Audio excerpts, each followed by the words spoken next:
Thank you, Mr. Mayfield. Good evening. On behalf of myself and my peers, I would like to extend a warm welcome to family, friends, educators, and administrators joining us in the celebration of Wilson Central's graduating class of 2020. While this day is unfolding in a unique and unpredicted way, it is still necessary to honor and celebrate the prominent achievement of graduating high school. Congratulations to my fellow graduates for successfully completing high school, even at a time of worldwide disarray.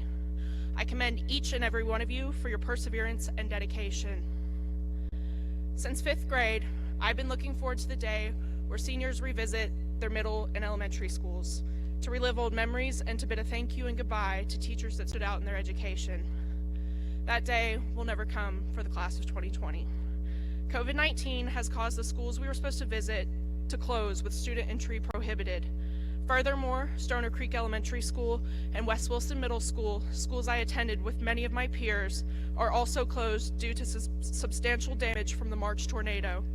A tradition I've been looking forward to for 7 years has quite literally been locked up and destroyed. Coming to terms with that was hard.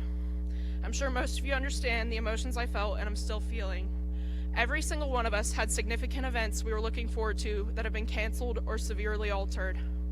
From fine arts showcases, banquets honoring achievements in clubs, sports, and academics, conventions and competitions, senior trips, sports seasons, prom, and even a traditional last day of school and graduation. Every single one of us had something we were looking forward to excitedly and now are unable to partake in. It is hard to ignore the pain of our senior year being cut short, but I would like to focus on 2 things this pandemic cannot take away from us. First being our diplomas. We may not be graduating in a traditional manner, but this does not take away from the importance of receiving a high school diploma. Graduating high school is a significant first step in almost every path of life. With a diploma, we are granted the opportunity to receive post-secondary education at a technical school or university, able to seek higher paying workforces, and are capable of enlisting into the military. With a diploma, opportunity flourishes and each of us can begin to pursue the futures we have been planning for. Now, the second thing COVID-19 cannot take away from the class of 2020 are passions. The pain and sadness felt upon cancellation of events illustrates a passion for the purpose behind those events. A passion for sports and physical activity, a passion for fine arts and avenues of self-expression, a passion for diverse fields of study and their impact on society, a passion for human interaction and spending time with others. So do not let COVID-19 be the sour ending of passions developed in high school. Continue to do what you love. Carry the interests and hobbies shaping your personality with you into the future. Remember the upset of not being able to celebrate what drives you, and refuse to abandon pillars of your identity. Persevere through obstacles in life, from personal and professional struggles to pandemics, and continue to cherish the components of your individuality. Surround yourself with people accepting and supportive of your passions, where you can be your authentic self. Remember, you're not the only person proud of your achievement today. Family, friends, mentors, and every single teacher who has supported you along the way is cheering you on, excited to see what the future has in store for you, even if they cannot be here with us today. Social distancing prevents the spread of a virus, not the spread of celebration. COVID-19 cannot take away who you are and what you have accomplished. When faced with challenges, remember who you are, what you are capable of, and persevere. Build confidence in your abilities, share your achievements with those near to your heart, and thank those who have guided you along the way. I would like to thank those who have guided me along the way. Thank you to my family for believing me in no matter what. Thank you to my friends who never fail to brighten my day.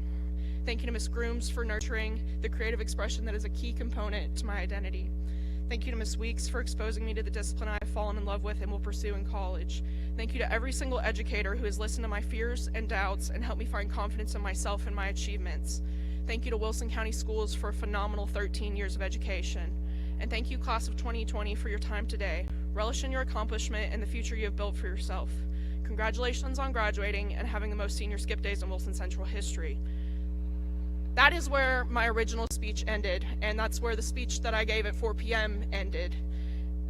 But I have more to say, and it's hard to say what's necessary, but deep down, you know, not everyone wants to hear it. I finished writing the speech on May 21st, but 4 days later, on May 25th, George Floyd's story hit our headlines.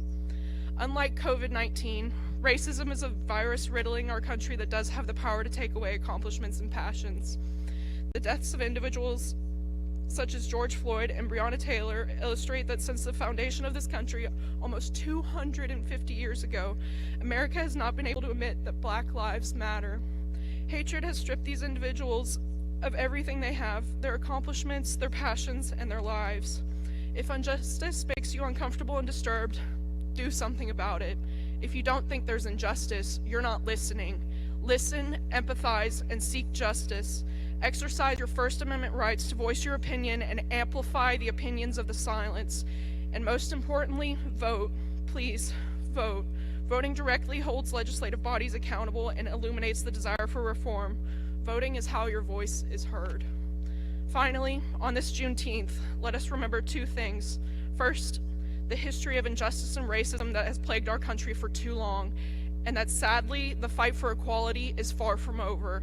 And secondly, we are the future of America. Let's make it one truly of liberty and justice for all.